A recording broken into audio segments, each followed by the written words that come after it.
The Centennial building is Silent Hill's town hall, a large clock tower with 18 floors, most of which are out of bounds. The list of them is somewhat hard to decipher, but fans have put together a good guess for most of them.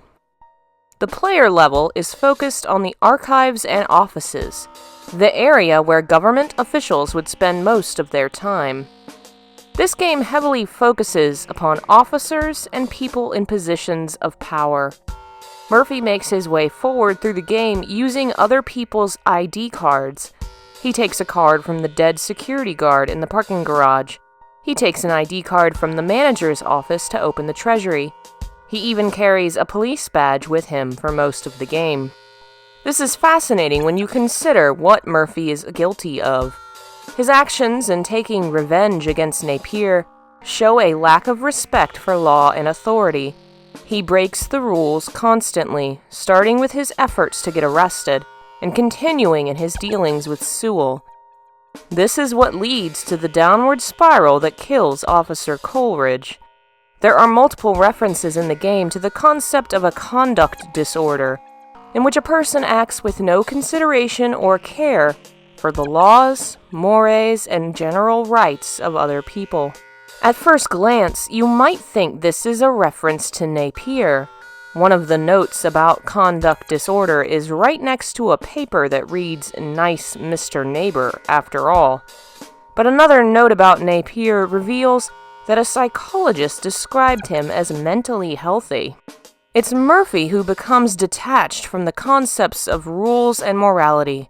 In the game, he faces monsters who are incredibly human-looking, and while he reacts in gameplay with surprise, shock, and fear, he doesn't seem to feel a great deal of repulsion or regret at the concept of killing them. In comparison, in Silent Hill 2, James is shocked when faced with monsters for the first time, and after killing Eddie, he's devastated. While he has committed a crime, he still recognizes killing as wrong. Murphy doesn't seem to recognize it as a crime, not for most of the game.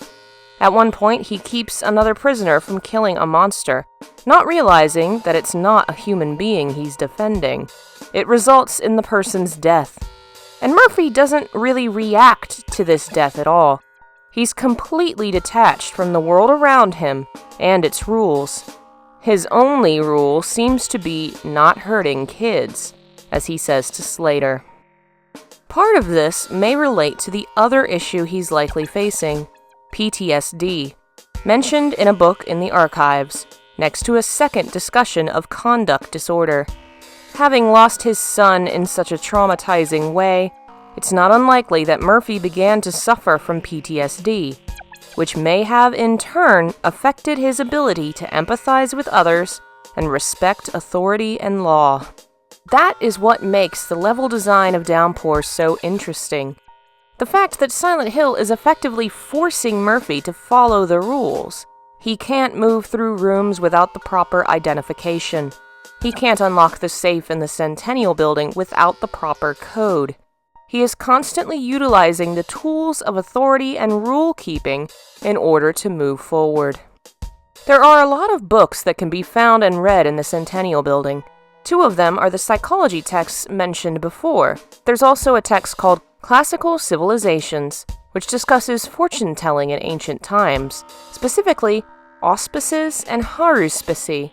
Haruspicy was the study of animal entrails to predict the future. The famous "Beware the Ides of March," said to Caesar as a warning of his impending death, is supposed to have been said by Spiruna, who foresaw this doom while performing haruspicy. The book in Downpour falls just shy of mentioning this, but it's easily inferred and comes across as a warning. Murphy, too, may be heading toward the deadly end. Auspices refer to the study of birds as a method of telling the future, their flight patterns, their type, and their number. Birds are a motif throughout Downpour. There's a side quest that involves setting birds free, and many major cutscenes show a flock of birds taking flight. Birds, specifically ravens, are seen in the background throughout the game and mentioned in notes. Ravens are often associated with death and war in many European cultures, But in Native American cultures, they can be birds of prophecy, associated with the divine, protectors of humankind. Depending on what lens you see them with, ravens can represent vastly different things.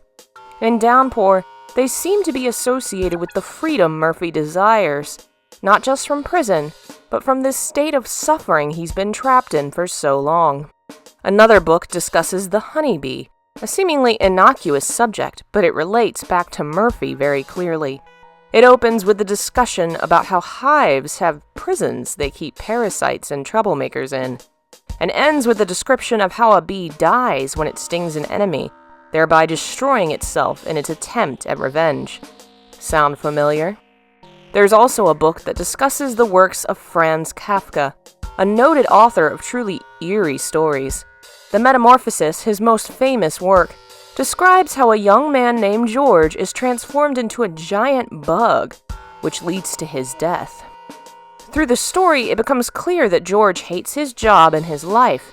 His family, dependent on him for survival, are horrified at what's become of him, but eventually turn against him. He begins to enjoy the freedom he has as a bug with no responsibilities, only for his family to brutally injure him before finally wishing him dead.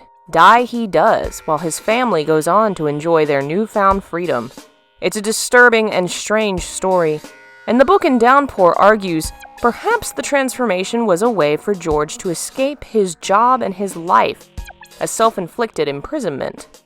Once again, this book reflects back on Murphy and his choices in the game.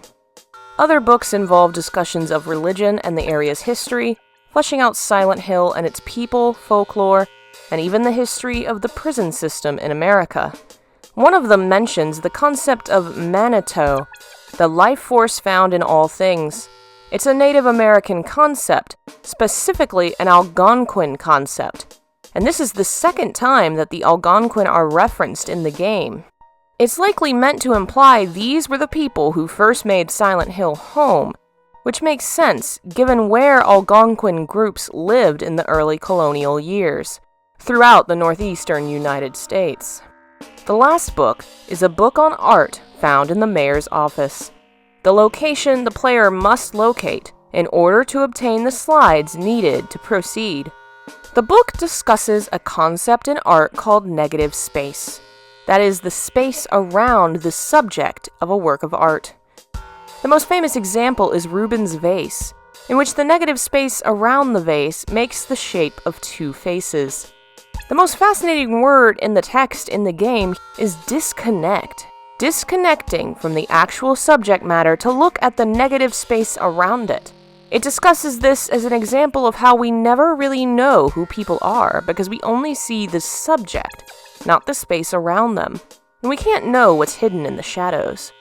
It's a fascinating metaphor to Murphy, who is clearly disconnected from reality and is seeing the negative space, and to his relationship with Anne, and vice versa, as neither of them are really seeing the other person, the full truth of them.